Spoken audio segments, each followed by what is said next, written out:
In the end, it is impossible not to become what others believe you are. Experience is the teacher of all things. The greatest enemy will hide, and the last place you would ever look. Without training, they lacked knowledge. Without knowledge, they lacked confidence. Without confidence, they lacked victory. I love the name of honor more than I fear death. It is easier to find men who will volunteer to die than to find those who are willing to endure pain with patience. Men are nearly always willing to believe what they wish. No one is so brave that he is not disturbed by something unexpected. If you must break the law, do it to seize power. In all other cases, observe it. It is better to create than to learn. Creating is the essence of life. I came to Rome when it was a city of stone and left it in a city of marble. Divide and conquer. I love treason but hate a traitor. All bad presidents began as justifiable measures. Let thee die by caste. Let thee die by caste. About what we wish, we readily believe, and what we ourselves think, we imagine others think also.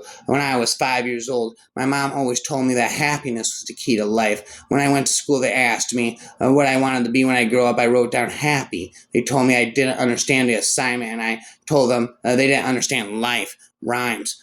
He has not learned the lesson of life who does not every day surmount a fear. I am Caesar, not Rex, and war events of importance are the result of trivial causes. It is not these well-fed, long-haired men that I fear, but the pale and the hungry look. And I came, I saw, I conquered. Human nature is universally imbued and with a desire for liberty and a hatred for servitude, about spitting forever to you. As a rule, men worry more about what they can't see than about what they can. About spitting wham bam, thank you, ma'am. Friends, Romans, countrymen, lend me your ears. I want to bury Caesar, but not to praise him. The evil that man lives after them. The good is often entered their bones. If it were so, then let it be with Caesar. It is more important to have greatly extended the frontiers of the Roman spirit than the frontiers of the Roman Empire. If a man were to know the end of this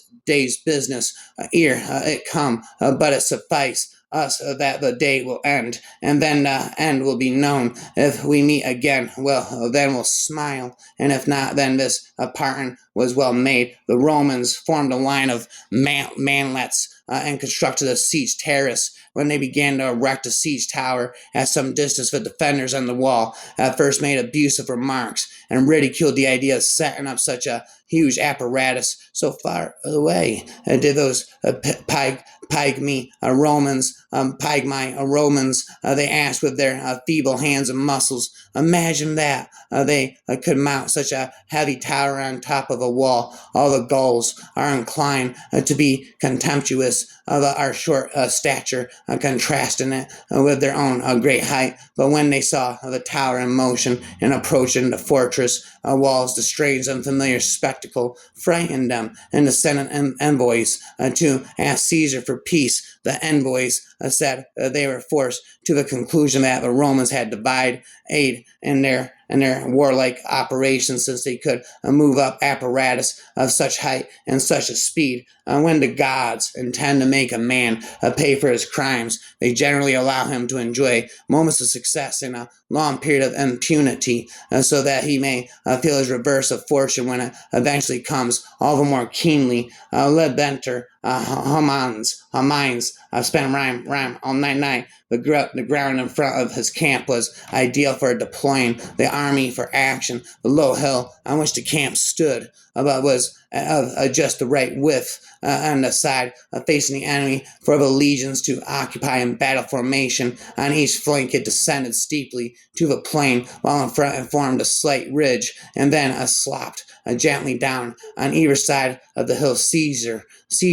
had a trench dug running for about 650 yards at right angles to the line along which the troops would be drawn up, and placed redoubts and artillery at both ends of each trench to prevent the enemy from using their numerical superiority to envelop his men from the flanks while they were fighting. He left the two newly enrolled legions in camp to be used as reinforcements wherever they were needed, and drew up other six in front in line of battle. The enemy also had marched out and deployed for action. There's a spitting and rapping forever again, being informed that it was not garrisoned.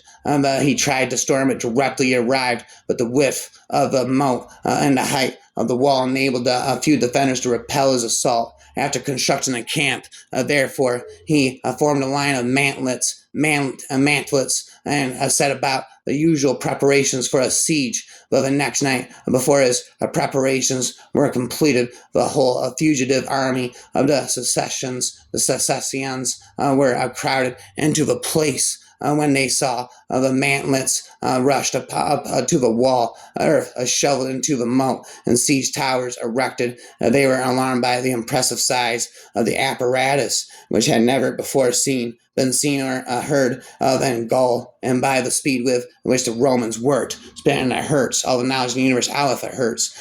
He therefore built a bridge over the Sawan and led his army across, alarmed by his unexpected arrival, and seeing that he had effected in one day the crossing which they had the greatest difficulty in accomplishing. In 20 days, the Gauls' own ships were built and rigged in a different manner from ours. I'm convinced I am Julius Caesar forever. I'm blast off to Mars.